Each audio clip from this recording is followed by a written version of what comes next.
પવિત્ર ઘડી એવી હતી કે જ્યારે મા ચામુંડાનું લાલ સાડી ધારણ કરેલ ત્રિશુલવાળું દિવ્ય સ્વરૂપ માએ સાક્ષાત તેના દીકરાને દર્શન આપ્યા હતા.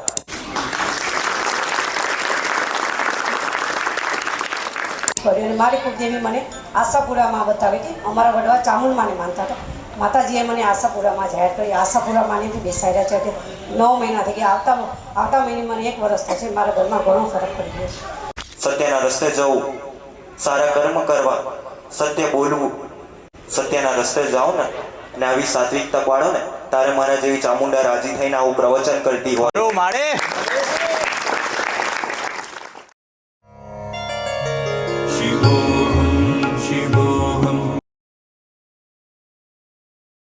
ભરૂચ ધામના ચામુંડામાના પ્રાગટ્ય ઉત્સવની પવિત્ર અને પ્રેરક પ્રાગટ્ય દિવસની વાત કહેવા જઈ રહ્યો છું, જે માત્ર મહાનતાનું પ્રતીક નથી, પરંતુ એ વ્યક્ત કરે છે કે આ કળિયુગમાં પણ મા ચામુંડાએ પ્રગટ પરચો તેમના દીકરાને આપ્યો હતો, જેની હું આગળ વાત કરીશ. તારીખ 7 ડિસેમ્બર 2022 બુધવારના રોજ રાત્રિના 10 વાગ્યે તે સમય દરમિયાન માળીએ તેમના દીકરાને પ્રેરણા પૂરી અને આરતી સાંભળવાનો વિચાર આપ્યો. તે સમય દરમિયાન માળીના દીકરાને કુળદેવી વિશે જાણ ન હતી તથા તેમનું નામ પણ ખબર ન હતું. ત્યારે યુટ્યુબ પર માતાજીની આરતી એમ સર્ચ કર્યું હતું અને મા ચામુંડાનો અદ્ભુત પરચો કે પ્રથમ આરતી જ મા ચામુંડાની હતી અને એ ચામુંડા માની આરતી સાંભળતા જ તે સમય દરમિયાન માળીનું સ્મરણ કર્યું અને માના દીકરાને હરખના આંસુ પડ્યા હતા. એ પવિત્ર ઘડી એવી હતી કે જ્યારે મા ચામુંડાનું લાલ સાડી ધારણ કરેલ ત્રિશુલવાળું દિવ્ય સ્વરૂપ માએ સાક્ષાત તેના દીકરાને દર્શન આપ્યા હતા અને દીકરાના શરીરમાં ત્યારબાદ સમાઈ ગયા હતા. એવો આ પ્રાગટ્ય પરચો માનો હતો ને ત્યારબાદ માના દીકરાને માનો આશીર્વાદ જે છે તે તેમના જીવનનો માર્ગદર્શન બની ગયો. એવા મા ચામુંડાના અનેક પરચા છે, જેની હું આગળ વાત કરીશ. માતાજીનું આગમન થયા બાદ માના દીકરાને એવી ભાવના હતી કે માને કોળિયા સ્વરૂપે થાળ જમાડે. તો એ સમય દરમિયાન મા ચામુંડાનો એવો અદ્ભુત પરચો કે માના દીકરાનો ધરાવેલ દરેક કોળિયો માની મૂર્તિ સમક્ષ ધરતા મા ઓળકારા સ્વરૂપે સ્વીકાર કરતા હતા. આ કળિયુગમાં ભક્તિ માટેનું સર્વશ્રેષ્ઠ ઉદાહરણ છે. જેમ માને શૂન્ય સ્વરૂપે થાળ સ્વીકાર્યો, જેમાં શ્રદ્ધા અને નિષ્ઠાનો ભાવ હતો, જે ભક્તિનો આધાર છે. આથી કહેવાય છે કે કળિયુગમાં પણ શ્રદ્ધાપૂર્વકની ભક્તિ એ સૌથી ઉચ્ચતમ માર્ગ છે. અને એક આવો જ અદ્ભુત પરચો ચૈત્રી નવરાત્રિના સમયગાળા દરમિયાન પ્રથમ નોરતે બ્રહ્મ મુહૂર્તનું સમય હતું, ત્યારે સ્વપ્નમાં મા ચામુંડાએ પોતાના દીકરાને ખોળે લઈ રમતા બતાવ્યો હતો. એવું અદ્ભુત દ્રશ્ય પ્રગટ થયું હતું. તેમાં મા અને દીકરાના અસીમ પ્રેમ અને ભક્તિનું એક પ્રતીક હતું. રામ રામ. રામ રામમાં મારું નામ રામ. હું વિલય પાર્કમાં રહું છું. મારે મકાનનો પ્રોબ્લેમ હતો. બધી સગવડ હતી પણ કામ કંઈ થતું નહોતું. એટલે મેં તમારી પાસે આવીને પ્રાર્થના કરી હતી. મારા મકાનનું કામ થતું નથી. સગવડ બધી જ છે પણ કામ થતું નથી. નવું બનાવવાનું છે એટલે તો તમે મને આશીર્વાદ આપીને કીધેલું કે તું ચાલુ કર બેટા, હું બેહેલી છે. કંઈ બી પ્રોબ્લેમ આવતું તો હું જોઈ લઈશ કે તું તારા મકાનનું કામ ચાલુ કર. મેં તમારા કહેવા પ્રમાણે મકાનનું કામ ચાલુ કર્યું. આજે મકાન કમ્પ્લીટ બની ગયું છે. તો મેં જે માનતા રાખેલી તો મને સારી પહેરાવાની એ પૂરી કરવા આવ્યો છું. તો સ્વીકાર કરજો. રામ રામ.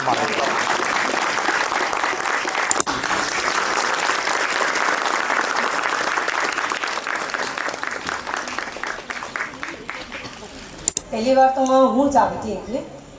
પછી મને ગાંઠ હતી. મેં બહુ દવા કરાવી 2-3 વર્ષથી. પછી માળીએ મને ઝૂંઝૂંપડીમાં જાહેર કરી હતી કે તારી પછાડી ઝૂંઝૂંપડીમાંથી. મેં એનો નવેદ કર્યા, અગરબત્તી કર્યા, બધું કર્યું, ઘરમાં બેસાડ્યું. હવે ઘણો ફાર છે. અને એક મસાણી મેલડી જાહેર કરી હતી. મસાણી મેલડીનું દૂધ કર્યું અને મારી કુળદેવી મને આશાપુરામાં બતાવી હતી. અમારા વડવા ચામુંડમાને માનતા હતા. માતાજીએ મને આશાપુરામાં જાહેર કરી. આશાપુરા માનેથી બેસાડ્યા છે. 9 મહિના થઈ ગયા. આવતા મહિને મને 1 વર્ષ થશે. મારા ઘરમાં ઘણો ફરક પડી ગયો છે. રામ રામ. વર્ષથી માનતા દીધેલી તમારી, અત્યારે દારૂ પીતા નથી. અત્યારે તમારી કૃપાથી અત્યારે સારું થઈ ગયું છે ને 1 વર્ષથી પીધું પણ નથી. અને માનતા શેની રાખી હતી? 5 નાળિયેર 1.25 કિલોમીટર. રામ માળી રામ. મારું નામ દર્શન છે. હું ખડોલ ગામમાંથી આવું છું, આસોદર નજીક. મને 4-5 દિવસ પહેલાં માથામાં પાછળની સાઈડ દુખતું હતું. તો મેં એવી માનતા માની હતી કે મને 24 કલાકમાં સારું થઈ જશે, તો હું 250 ગ્રામ પેડા ચડાવીશ એમ. અને 24 કલાક ના થાય અને મને સારું થઈ ગયું, તો હું ખુશીથીમાં 500 ગ્રામ પેડા ચડાવું છું તમને. માનતા કોની રાખી હતી? ભરૂચ ધામના ભરૂચ મસાણી મેળવી મસાની મેળવી. બંધ કરી દો. રામ રામ માળી. ક્યાંથી આવો છો? અમે સુરતથી આવી છીએ અને અમે દિવાળી પહેલાં આવ્યા હતા. તો અમારા ઘરનું થોડીક મોટું પ્રોબ્લેમ, 10 તારીખ નહોતો થતો, ખાવા નહોતા દેતા. તે 10 તારીખે ત્યારે માળી એમાં થઈ ગયો ને અમે રહેવા ગયા છીએ. કે મેં માનતા શેની રાખી હતી? 10 તારીખ થઈ જાય એની મેં રાખી. પણ શું તકલીફ હતી? તકલીફ એમ હતી કે તમને આમ કે મારે રહેવા દેવા, તમે હલકો વરણ છો એમ. મેં અહીંયા આવ્યા હતા અમે, તો એમ કીધું કે મારી 10 તારીખ નથી થતો હતો, કે થઈ જાય તમે માનતા લઈ લેજો મનથી. તે મેં મનથી માનતા લઈ લીધી અને મારે 10 તારીખ થઈ ગઈ. મારી બેબી માટે માનતા લીધેલી હતી. એ લોકોને બે ઘરમાં ભાઈ જરા ઝઘડા થઈ ગયેલા ને એ લોકો બહાર નીકળી ગયેલા હતા ઘરમાંથી. તરત જ મેં માનતા લીધી. રોજ હું સાંજે પ્રાર્થના કરું તમારી. મેં માનતા મારી કે એ લોકો ભેગા થઈ જાય ને જ્યાં નીકળી ગયા છે ત્યાંથી પાછા ઘર ભેગા થઈ જાય. તમારા 10 જ મિનિટમાં ફોન આવ્યો કે અમે ઘરે જ જતા છે. મારા જેટલો ફોન આવી ગયો ને બધું સમાધાન થઈ ગયું. હું ચંડમુંડને હરનારી ભરૂચ ધામ વાળી એવી મારી ચામુંડાના ખૂબ રામ છે. હા, આવેલા ભાવિક હોય મારા સર્વ ભાવિકોને ખૂબ રામ છે. હા, મારા પ્રાગત્ય ઉત્સવ પર સર્વ ભાવિકોને ખૂબ રામ છે. હા, આજ થોડી ઊંડાણની વાત કરીશ, થોડી ભક્તિ વિશે તમને જ્ઞાન આપીશ. સાચી સમજણ હશે, સાચું જ્ઞાન હશે તો તમે આ કાળા કળિયુગમાં ભક્તિ કરી શકશો. તમારી કુળદેવીની તમે ભક્તિ કરતા હોય, એના ઉપર વિશ્વાસ ટકાયો હોય તો એને ભાવપૂર્ણ એની ભક્તિ કરજો, એની પર શ્રદ્ધા ધરાવજો. થોડા નીતિ નિયમ તમારા ઘરમાં પાડજો, થોડી મર્યાદા તમારા ઘરમાં પાડજો. સૌ પ્રથમ તમારા ઘરમાં ચોખ્ખાઈ પાડજો. ગંગાજળ છાડજો તમારા ઘરમાં. તમારા ઘરમાં કોઈ દીકરી હોય ને 5-6 દિવસ ધર્મ શીખવાડજો, જેથી તમારા ઘરમાં મારી બતાવેલી નીતિ નિયમ તમારા ઘરમાં તમે પાડો ને તો તમારા ઘરમાં કોઈ દિવસ લક્ષ્મી નહીં ખૂટે. આટલી હું માતા જવાબદારી લઉં છું. રામ રામ.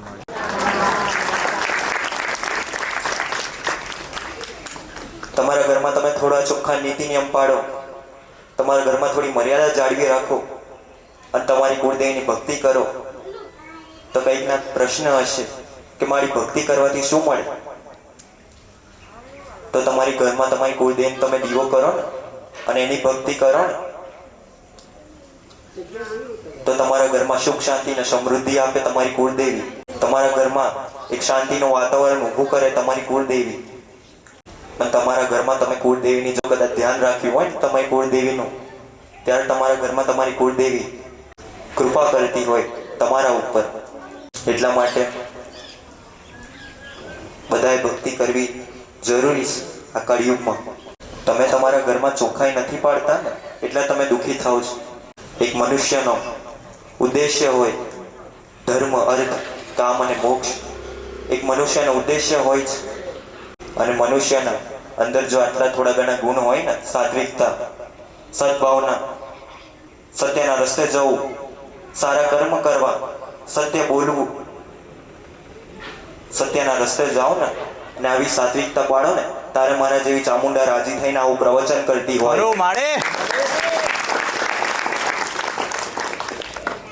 પણ હર મનુષ્યની અંદર આટલા નીતિ નિયમ જાળવવા ખૂબ જરૂરી છે.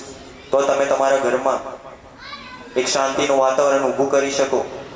તમારે કોઈ પણ જપ તપ કે વ્રત કરવાની જરૂર નથી તમારી કુળદેવી માટે, પણ ખાલી ને ખાલી એને સાચો ભાવ આપો, ખાલી ને ખાલી એની ભક્તિ કરો. તમારી પાસે સમય હોય તમે ખાલી ચૈત્રી નવરાત્રીના 9 દિવસ ખાલી તમારી કુળદેવીને યાદ કરો છો. નહીં તો આજ કોઈ વ્યક્તિ કે કોઈ મનુષ્ય કુળદેવીને યાદ નથી કરતો.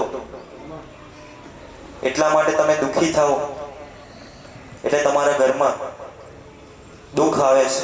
કેમ કે તમારી કુળદેવીને તમે યાદ નથી કરતા. એનું નામ તમારા મુખે નથી રાખતા તમે. અને કહેવાય છે કે કળિયુગમાં તો ખાલી નામ જપ તમે કરો ને તો તમારી કુળદેવી તમને મળી જાય. પરમાત્માને પ્રાપ્ત કરવા હોય પરમાત્માને તો ખાલી નામ જપો પરમાત્માનું, તમને પરમાત્મા મળી જાય. તમારે કોઈ પણ તીર્થ સ્થાને જવાની જરૂર નથી, કોઈ પણ મંદિરો ફરવાની જરૂર નથી. તમારે ખાલી ને ખાલી તમારા ઘરમાં તમારી જે કુળદેવી છે ને એ જ તમારા ઘરમાં સારું કરશે. કૈલાસથી શિવ સારું કરવા નથી આવવાનો, કે બ્રહ્મલોકમાંથી બ્રહ્માદેવ નથી સારું કરવા આવવાના, કે પછી વૈકુંઠથી વિષ્ણુ નથી આવવાના તમારા ઘરમાં સારું કરવા. પણ તમે જે તમારા ઘરમાં કુળદેવીને માનતા હોય ને એ જ તમારા ઘરમાં સારું કરે, નહીં તો કોઈ ભગવાન પણ તમારા ઘરમાં સારું ના કરે. કામ, ક્રોધ, લોભ, મોહ અને માયા આ એક જીવન ચક્ર છે. જો આ જીવન ચક્રમાંથી તમે બહાર નીકળી જાઓ ને ત્યારે તમે પરમાત્માના દર્શન થાય. પણ આવી મોહ માયાના જીવનમાંથી તમારે બહાર નીકળવું પડે ને થોડું ભક્તિ માર્ગે તમારે આવવું પડે. થોડા તમે ભક્તિના માર્ગે આવો ને તો તમારું જીવન પરિવર્તન થાય. તમારા ઘરમાં તમારે જીવન પરિવર્તન કરવું હોય તમારું તો પહેલા તમારે જાતે સુધરવું પડે. તમારા ઘરમાં જો તમારી કુળદેવી જાગ્રત હોય અને તમારા ઉપર રાજી હોય તો તમારા ઘરમાં કોઈ પણ દવાખાનું હોય ને દવાખાનું દુઃખ ના આવવા દે તમારા ઘરમાં. જો તમારા ઘરમાં કુળદેવીની કૃપા હોય તો તમારા ઘરમાં જો કુળદેવીની કૃપા હોય તો શાંતિનું એક વાતાવરણ હોય તમારા ઘરમાં. અવારનવાર તમારા ઘરમાં આ ઝઘડા થતા હોય, માનસિક રીતે દુઃખ થતા હોય, શારીરિક રીતે દુઃખ થતા હોય તમારે, તો ખાસ મેં વારંવાર કીધું છે, દર પ્રવચનમાં કીધું છે કે તમારા ઘરમાં જો તમે ચોખ્ખો ના પાડતા હોય ને, જ્યારે તમારા ઘરમાં તમે માંસ મટન ખાતા હોય ને ત્યારે તમારા ઘરમાં દુઃખ આવે. એટલા માટે તમે જે પણ કંઈક ખાતા હોય માંસ મટન અથવા કોઈ આબડચેટ પહોંચાડતા હોય તો તમારી કુળદેવી વધારે એતરાજ થાય. એટલા માટે થોડું તમારી જાતે સાત્વિક બનવું પડે, થોડા સાચા નીતિ નિયમ તમારા જીવનમાં તમારે પાડવા પડે. ત્યારે કદાચ મારા જે કુળદેવીની કૃપા તમને મળે. તમારી ઈચ્છાને ત્યાગી દો, તમારી ઈચ્છાથી પરે જતા શીખો, આ મોહ માયાના જીવનમાંથી પરે જતા શીખો. અભિમાન ના કરશો, કોઈ પણ જાતનો અહંકાર ના કરશો કે આજ હું કરું છું. તમે નથી કરતા. તમારા ઘરમાં જે કુળદેવી છે ને એની કૃપા છે ને એના લીધે તમારું ઘર ચાલે છે. તમારી કુળદેવી સ્વયં અન્નપૂર્ણા દેવી કહેવાય. એનો તમે તમારા ઘરમાં દીવો કરો ને ત્યારે તમારા ઘરમાં અન્ન કે જળની ખૂટ ના હોય કોઈ પણ જાતનું. પણ આજ તો મનુષ્ય અભિમાન કરે કે આજ તો હું કરું છું, પણ મનુષ્ય નથી કરતો. તેની પાછળ કોઈ પણ ભગવાન, કોઈ પણ દેવી શક્તિ અથવા પરમાત્મા હોય ને હોય. ભલે આજ મારા સાનિધ્યમાં આવ્યા હોય, પહેલી વખત આવ્યા હોય, પણ મારા શબ્દનો અમલ કરજો. જેમ મારા શબ્દનો અમલ કરશો એમ તમારા ઘરમાં ને તમારા જીવનમાં પરિવર્તન થશે. પણ મારા શબ્દે ચાલવું પડે. મારા શબ્દ તો સત્ય હોય, એ સત્યના રસ્તે જો તમે ચાલો તો અવશ્ય હું માતા સુખ આપીશ તમને. તમારા ઘરમાં કોઈ પણ જાતનું દુઃખ નહીં આવવા દઉં, પણ મારા રસ્તે ચાલવું પડે. જે મારા રસ્તે ચાલે એનો બેડો પાર કર્યા દઉં માતા. મેં તો તમને ખાલી માર્ગદર્શન બતાવીશ, રસ્તો બતાવીશ, પણ તમારે એ રસ્તા પર ચાલવું કે ના ચાલવું તમારા ઉપર છે. તમારે જાતે તો તમારા કર્મ કરવાના. તમારે પશુ પક્ષીને ચગલાંચળ નાખવાના હોય, પ્રાણી હોય, ગાય હોય, એને રોટલી અર્પણ કરવાની હોય. આ એક મનુષ્યનું કર્તવ્ય હોય. એ કર્તવ્ય તમે ના ચૂકતા. કોઈ પણ ભૂખ્યારો હોય એને ભોજન આપવાની જવાબદારી તમારી હોય, એ તમારું કર્તવ્ય છે. કોઈ તરસ્યું હોય એને જળ અર્પણ કરવાનું તમારું કર્તવ્ય છે. તમે ના ભૂલશો. મારા સાનિધ્યમાં મને લાખો પબ્લિક ભેગી કરવાની કોઈ જરૂર નથી, પણ મારા સાનિધ્યમાં ખાલી ભક્ત આવજો, આવું કહું છું માતા. મારે કોઈ પણ જાતનો કોઈ પણ લોભ નથી કે કોઈ પણ જાતની કોઈ મોહ માયા નથી. હું તો આ બ્રહ્માંડના પરે છું માતા. ખરું માળે. રામ રામ માળે. આ બ્રહ્માંડ દેખાય ને, આ બ્રહ્માંડની પરે છું માતા. આ સૃષ્ટિની રચના કરનાર,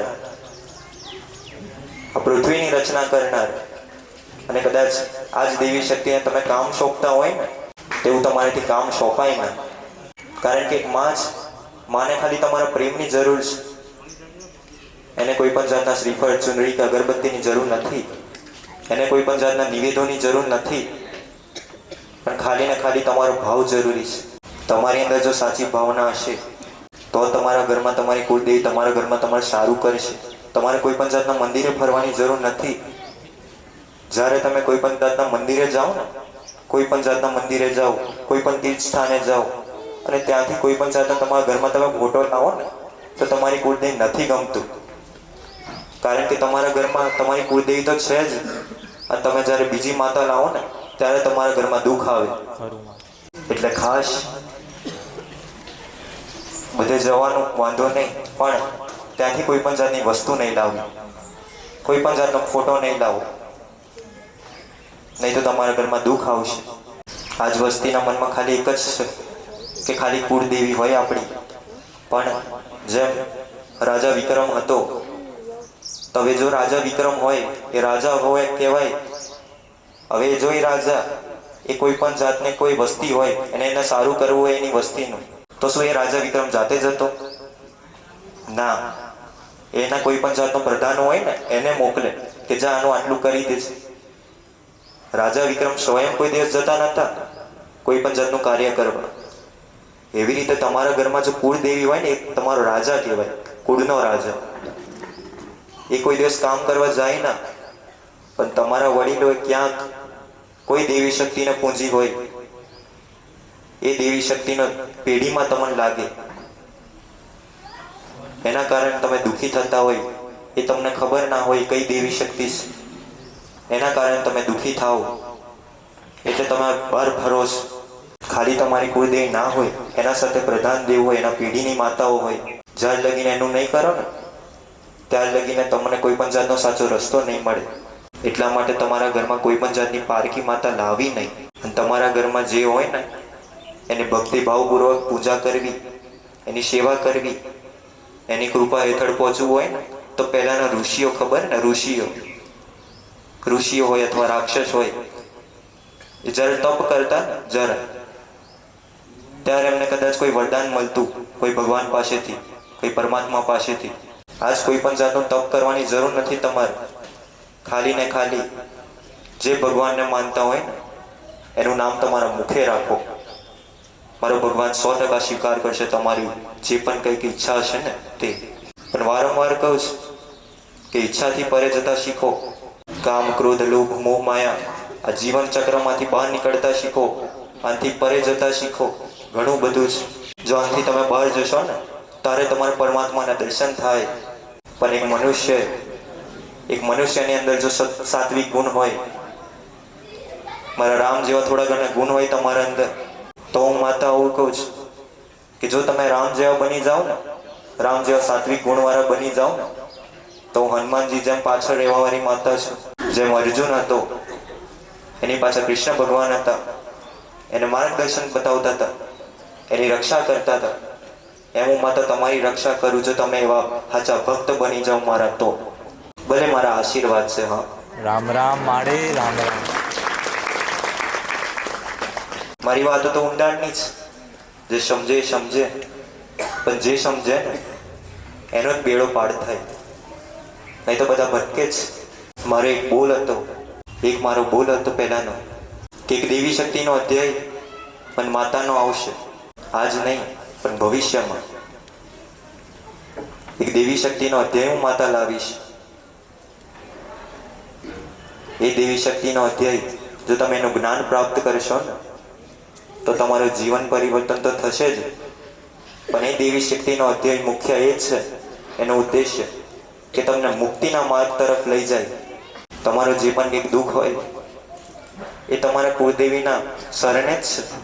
તમારે કે બહાર જવાની જરૂર નથી. ખાલી ને ખાલી તમારી કુળદેવીને ઓળખો. તમારા ઘરે જ બેઠી છે, તમારા હૃદયમાં જ બેઠી છે. એ જ તમારી કુળદેવીને ઓળખો. જો એને ઓળખશો ને ત્યારે તમારા હૃદયમાં તમારી કુળદેવી વાસ કરશે. મારા ઘણા બતાવેલા ઉપાય છે કે તમે એ ઉપાયને કરો ને તો અવશ્ય ફળ મળશે. પણ મારા શબ્દ ઉતારીને થોડું ઘણું મારા શબ્દનો અમલ કરજો, જેથી તમને એ ફળ મળે, જેથી તમારું જીવન પરિવર્તન થાય. મારો કોઈ પણ જાતનો લોભ નથી, કોઈ પણ જાતની કોઈ પણ ઈચ્છા નથી. ખાલી ને ખાલી તમને સત્ય રસ્તો બતાવવાનું મારું કાર્ય છે. હું માત્ર સત્યનો રસ્તો તમને બતાવીશ. એ રસ્તે ચાલશો ને તો તમારા ઘરમાં શાંતિ અપાવીશ. દીકરાઓને ખાસ કોઈને મંગળ ગ્રહ હોય ને, મંગળ ગ્રહની ઉત્પત્તિ ક્યાંથી થાય? મંગળ દોષની. કે જ્યારે તમે કદાચ ગયા જન્મમાં હોય અને ગયા જન્મના કદાચ તમે કંઈ ખોટા કર્મ કર્યા હોય તો એ આ જન્મમાં તમને કર્મના આધારે તમને મળે મંગળ દોષ. તે મંગળ દોષની કોઈ વિધિ કરવાની જરૂર નથી. ખાલી ને ખાલી 21 ઉપવાસ મંગળ દેવતાના નામ પર કરજો. ખાલી ને ખાલી 21 ઉપવાસ એક ટાઈમ જમીને ખાલી પુરુષ માટે ચકલાન ચણ નાખજો. મંગળ દોષ હોય ને તમને મંગળ દોષ એના નામ પર. અને સૂર્યને જળ અર્પણ કરજો મંગળ દેવતાના નામ પર.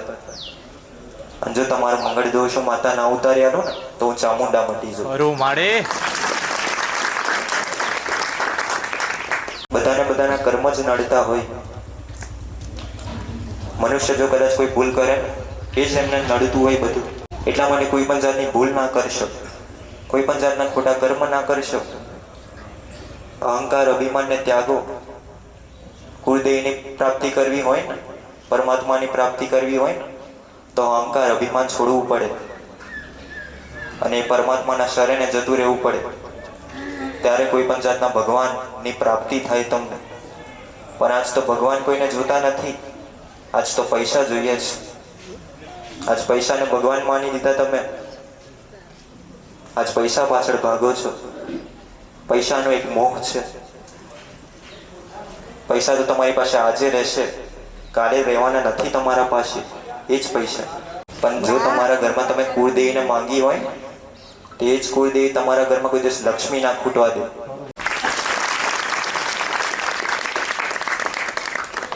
મેં વારંવાર કીધું છે અને આગળ પણ કહેતી રહીશ કે કોઈ પણ જાતની તમે નારાયણ બલિ કરાવો અથવા કોઈ પણ જાતની કોઈ વિધિ કરાવો એ ગુનો છે. કારણ કે તમારો પિતૃ હોય, તમારો પૂર્વજ હોય, તમને ખબર હોય કે અમારા પૂર્વજ હોય તો એની કોઈ દિવસ નારાયણ બલિ ના કરાવતા. આવું કહું છું માતા. તમે જો તમારા ઘરમાં નારાયણ બલિ કરાવો પૂર્વજની તો તમે દોષી કહેવાશો પૂર્વજના.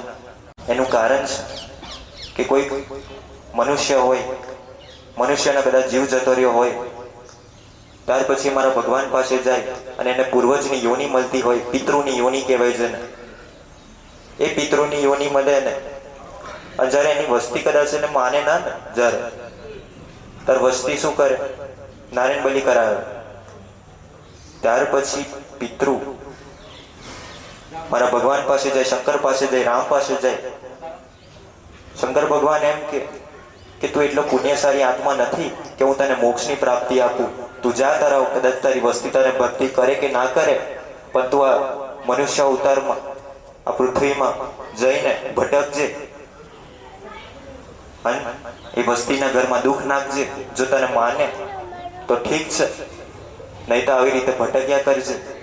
આવી રીતે મારો શંકર ભગવાન હોય અથવા રામ હોય આવી રીતે પિતૃને પાછા મોકલે આ પૃથ્વી પર પૂજાવા માટે. અને તમે શું કરો? નારાયણ બલિ કરાયો જઈને. પણ તમે વધારે દુઃખી થાવ એટલે પિતૃ પૂર્વજની કોઈ દિવસ નારાયણ બલિ ના કરાવતા.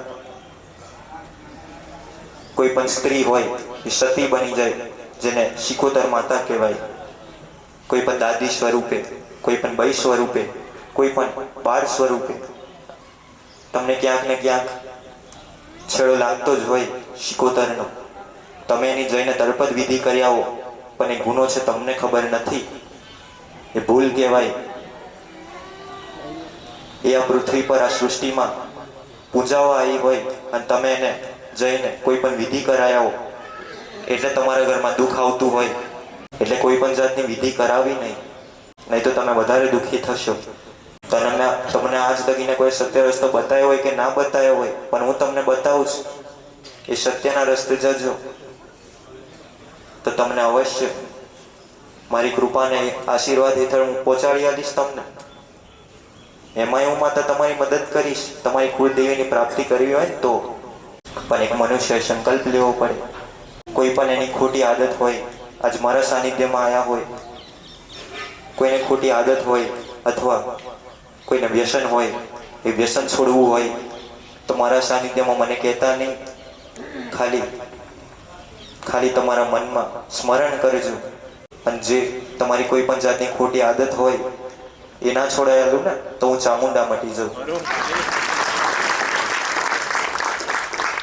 જાઓ, આજ મારા પ્રાગત્ય દિવસમાં આવ્યા છો ને તો મારે કંઈક આપવાનું રહ્યું તમને. ખાલી એક ઈચ્છા તમારા મનમાં કરજો. મને અહીંયા આવીને કહેવાની જરૂર નથી. ખાલી એક ઈચ્છા તમારા મનમાં વિચારજો. એ ઈચ્છા હું ચામુંડા અવશ્ય પૂરી કરીશ.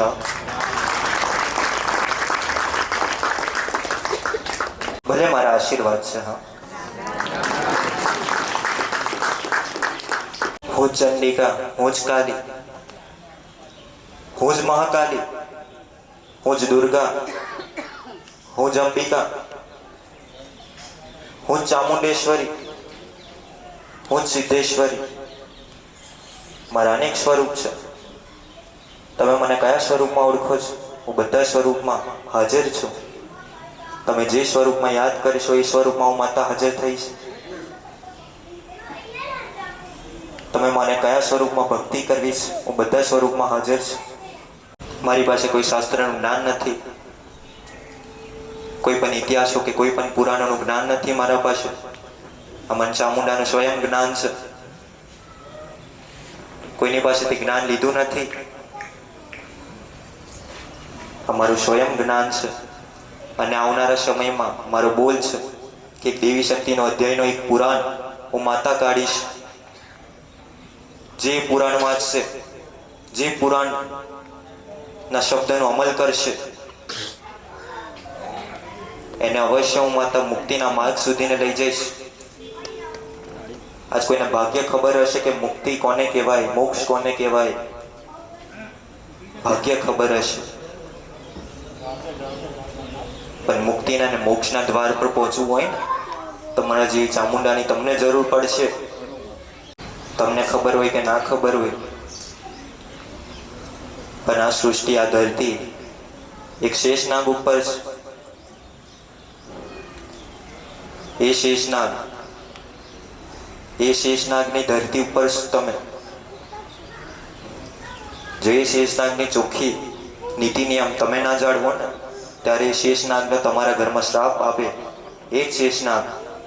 ને ખાસ દીકરીઓને નાગના સપના આવતો હોય ને, તમને નાગ સપનામાં આવતા હોય ને તો માનજો કે તમને સર્પદોષ છે. તો સર્પદોષની કોઈ પણ જાતની કોઈ વિધિ કરવાની થતી નથી. ને ખાલી 21 ઉપવાસ સોમવારના કરવા, એક ટાઈમ જમીને કરવા. જે નાગનો ગુનો કર્યો હોય એ નાગના 21 વખત ઉપવાસ કરો ને તો એ સર્પદોષ હું માતા ઉતારી આપું.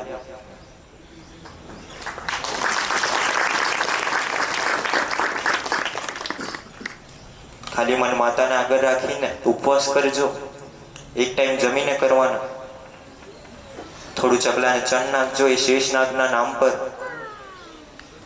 કારણ કે જ્યારે દીકરી 5-7 દિવસ ધર્મ ના હાચવે ને ઘરમાં, ત્યારે એને સર્પના સપના આવતા હોય પણ એ દીકરીને ખબર ના હોય. એના કારણે દીકરી દુઃખી થતી હોય. એક તમારા ઘરમાં એક લક્ષ્મી દુઃખી થતી હોય. પણ મારા અલગ અલગ ઉપાય છે કે તમારા ઘરમાં લક્ષ્મી ના ખૂટવા દેવી હોય. બધાને એક જ પ્રશ્ન છે કે માં, અમારા ઘરમાં લક્ષ્મી નથી તકતી. તો તમારા ઘરમાં લક્ષ્મી કેમ નથી તકતી? કારણ કે તમે કોઈ દિવસ લક્ષ્મીનું ધ્યાન નથી રાખ્યું. એટલા માટે તમારા ઘરની લક્ષ્મી કહેવાય. કોઈ પણ સ્ત્રી હોય લક્ષ્મી છે. તમારી કુળદેવી એક લક્ષ્મી કહેવાય. તમારી કોઈ પત્ની હોય ને એ તમારી લક્ષ્મી કહેવાય. એની જો તમે સંભાળ ના રાખો તો તમારા ઘરમાં લક્ષ્મી ના ટકે. એટલા માટે તમારા ઘરમાં કોઈ દીકરી હોય 5-7 દિવસ ધર્મ હાચવો છો. 5-7 દિવસ ધર્મ હાચવશો ને અને મારા રસ્તે ચાલશો ને તો તમારું કોઈ પણ જાતનું દુઃખ નહીં રહેવા દઉં માતા. પણ મારા શબ્દનો અમલ કરવું પડે, મારા શબ્દે ચાલવું પડે. ભલે મારા આશીર્વાદ છે. હા, રામ રામ.